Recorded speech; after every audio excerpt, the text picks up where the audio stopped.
Imagine discovering that every profound belief you hold is merely a sophisticated defense mechanism against absolute oblivion.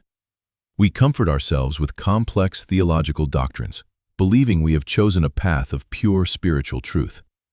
But beneath the majestic cathedrals and ancient manuscripts lies a quiet, terrifying reality we desperately avoid facing. Human civilization is built entirely on the evolutionary panic of a highly conscious animal that knows it will die. This single realization changes how we view history, psychology, and the very architecture of modern religious institutions. For centuries, humanity looked at the stars and assumed a benevolent creator was speaking directly to chosen prophets. We accepted the official narratives of sacred texts, assuming faith was a product of genuine cosmic connection. Culturally, we are trained to believe that our specific religion is the ultimate answer to life's profound mysteries. This dominant narrative reassures us that our existence has permanent meaning and that justice awaits in eternity. Millions of people live and die under this comforting framework, never questioning the psychological origin of their convictions.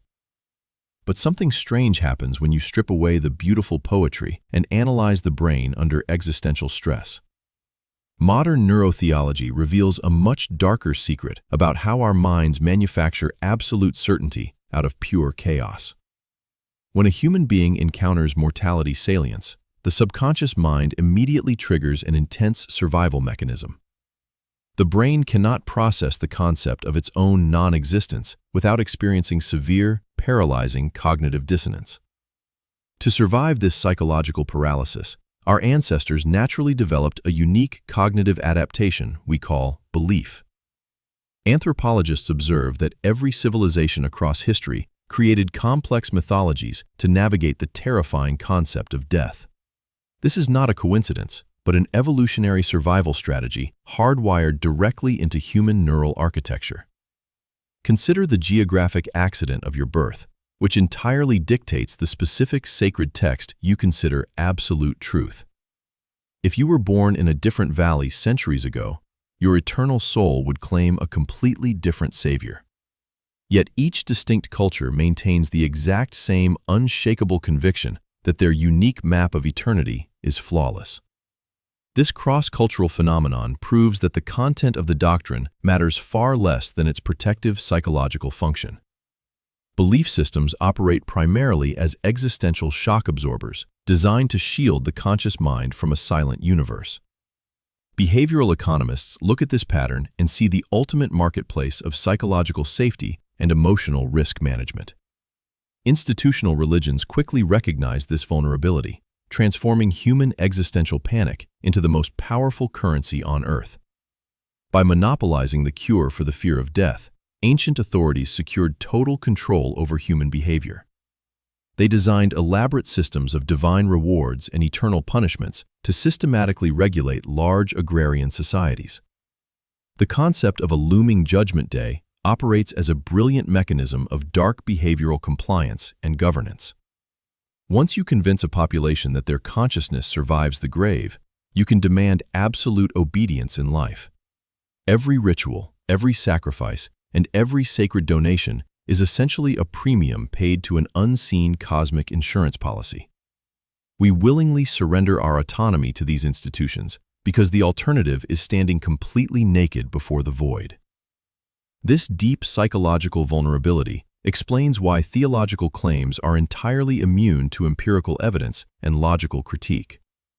When you challenge a person's religious beliefs, their brain reacts as if facing a literal, physical death threat. Neuroimaging studies confirm that ideological threats activate the amygdala, the exact same region responsible for primal survival instincts. The mind violently rejects contrary evidence because accepting it would dismantle the shield protecting it from existential dread. Therefore, religious debates are never truly about historical facts, ancient manuscripts, or logical consistency between texts. They are desperate psychological battles to preserve the integrity of the narratives that keep our deepest terrors contained. Consider how the semantic drift of specific ancient words historically reinforced this protective illusion across different cultures. The original Hebrew concepts of the underworld were vastly different from the fiery medieval visions of eternal damnation. Translation ambiguities allowed poetic metaphors about systemic garbage dumps to be reinterpreted as literal, eternal torture chambers. Political authorities eagerly weaponized these mistranslations, realizing that a terrified populace is infinitely easier to manipulate. The fear of physical death was slowly replaced by the even more terrifying fear of eternal cosmic abandonment. And once you notice this ancient linguistic manipulation, the entire matrix of institutional dogma begins to unravel. Yet the psychological architecture remains perfectly intact, passing effortlessly from one generation to the next through culture. Children are socialized into these existential defense networks long before their rational minds can evaluate the evidence objectively. By the time we reach adulthood, these fabricated cosmic certainties are deeply woven into our personal identity.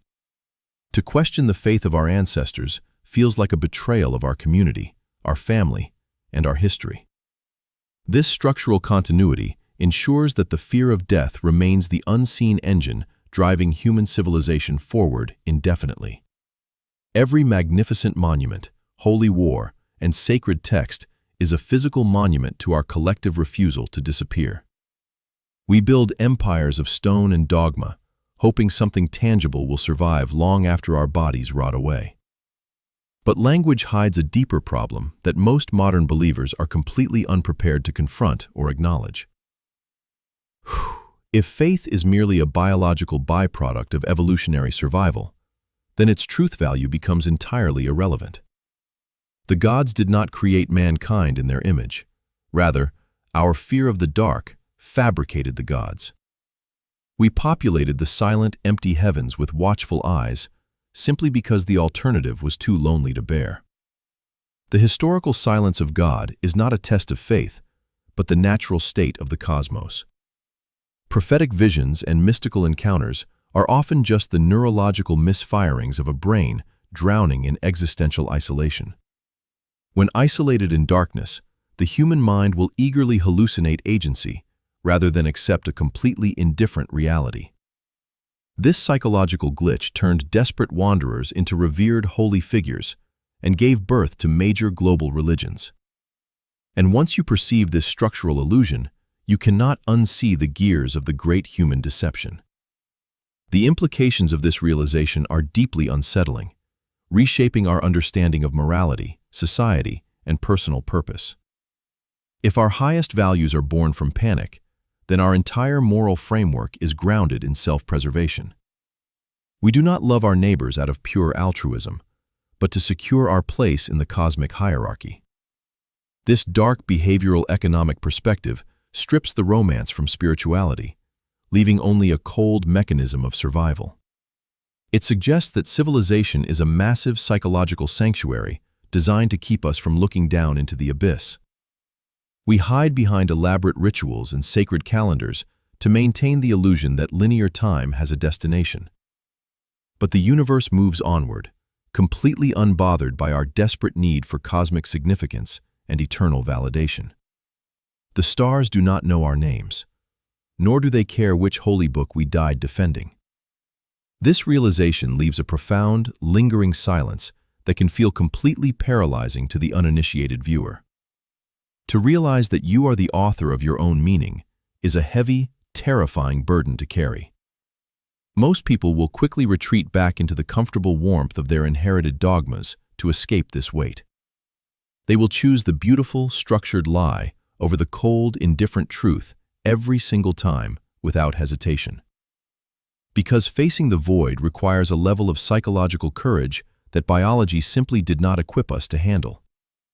We prefer the comforting illusion of a punitive father figure over the absolute freedom of an empty sky.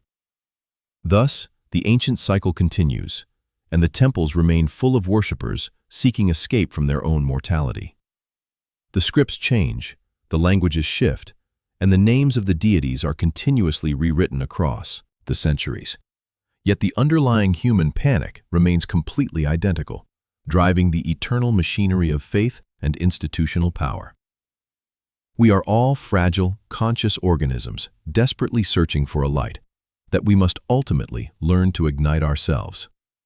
Until we accept our brief, fleeting place in the cosmos, we will remain prisoners of our own creations. We will continue to worship the shadows on the wall, terrified of what lies beyond the flickering firelight. The true test of human intelligence is not finding God, but surviving the realization that we are alone. Only in that quiet, honest space can we finally begin to see the world as it truly is. It is a world devoid of cosmic guarantees, yet beautifully open to the meanings we choose to create. But for most, that open sky will always remain a terrifying void too vast to look into. So the stories will be told, the prayers will be whispered, and the fear will endure forever. We will sleep soundly in our fabricated cradles, safe from the beautiful, crushing silence of the real universe. And in the end, perhaps that is the most human forgery of all, the illusion of eternity.